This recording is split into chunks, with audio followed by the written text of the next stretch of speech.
Hi, I'm in Sandpoint, Idaho. Just stopped here for a little bit of break to give June a walk.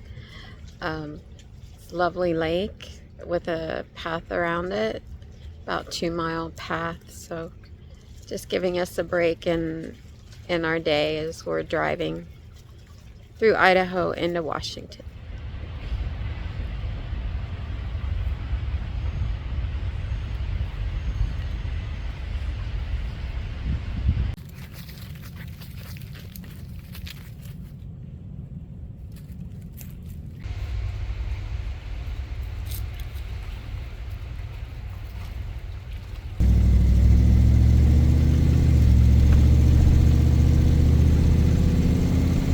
Continue on US 2 for 45 miles. As we traveled into Washington, the landscape changed again. The green was gone, we returned to gold, and the earth turned black and rough.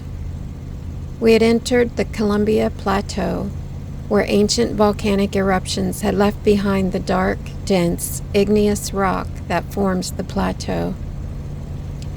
But volcanic eruptions weren't the only catastrophic events this region had suffered. This is the astounding, massive, dry canyon called the Grand Coulee. It's the skeletal remains of what was once the world's largest waterfall. The waterfall was created by catastrophic, massive Ice Age floods, repeatedly releasing volumes of water greater than all the world's rivers combined. June and I set out from the Dry Falls Visitor Center to explore the canyon rim overlooking Sun Lake's Dry Falls State Park. We were surrounded by foreign sights, smells, and textures. From the smallest grasses to the sound of our steps, it was all new.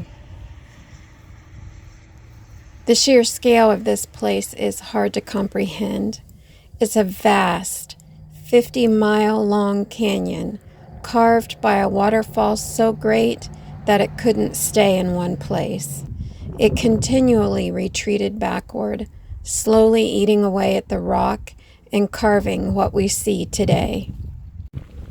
It's easy to see why this region is called the Scablands.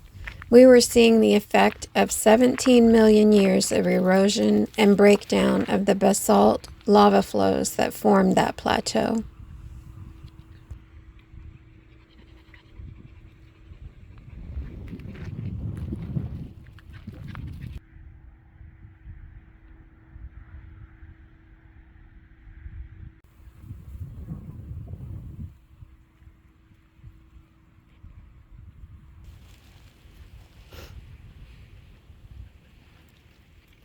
When the last of the Ice Age floods subsided, the Columbia River returned to what had been its original channel, and this left the Grand Coulee dry and abandoned, a permanent record of those floods' incredible power.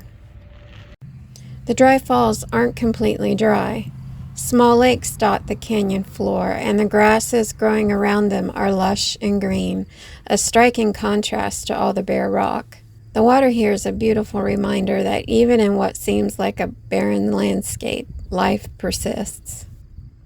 This particular lake fascinated me. There were grasses forming a perfect circle at one end, and the surface was a brilliant gold.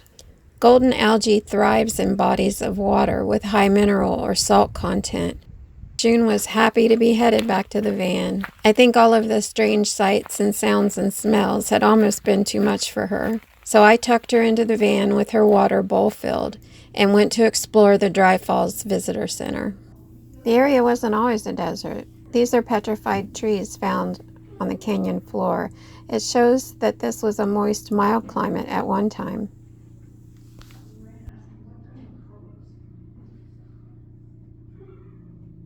The area was once home to rhinos and camels.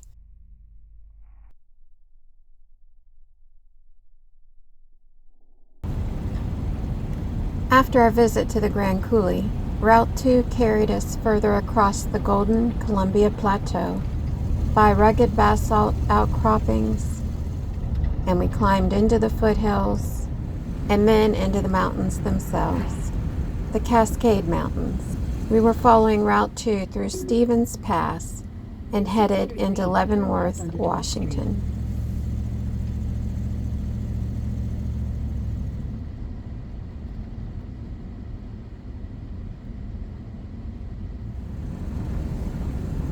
U.S. Highway 2 parallels the Wenatchee River in this section of the Cascades, and the river was full of people enjoying the water. There was swimming, kayaking, paddling, fishing, and tubing. We followed the highway out of town to find a spot where we could get into the water too. We scrambled down the rocks to get to the beach, and it felt like being surrounded by a photograph from a wall calendar. But it wasn't a glossy image, it was real.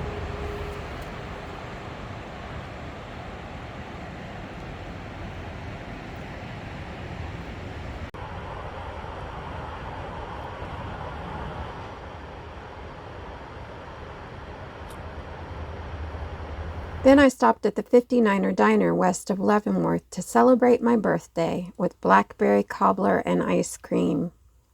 It's not my birthday without blackberries, and the 59er did not disappoint.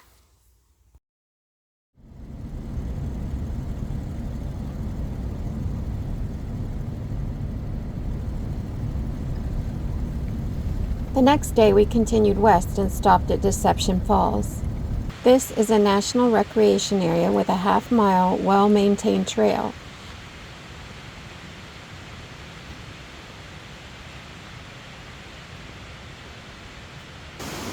It takes you to multiple viewing areas along the creek and tiered waterfall.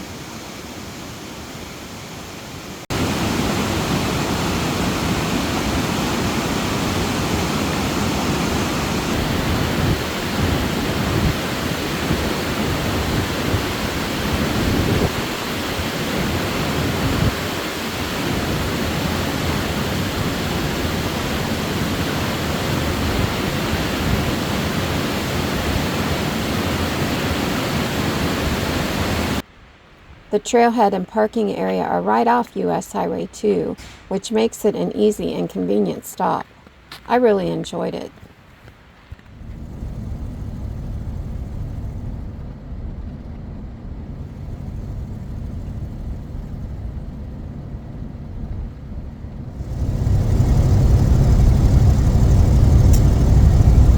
Okay, this is it. Seems like a pretty big moment to me. I have 20 minutes, maybe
It took multiple tries to find a beach access that we could use to get down to the Pacific. But I kept trying. It did not feel like I had accomplished my goal until my feet touched the ocean, and I finally got there. We did it. Mother Maybelle, June, and I traveled the length of U.S. Highway 2 from Michigan to the Pacific in Washington State. What an accomplishment.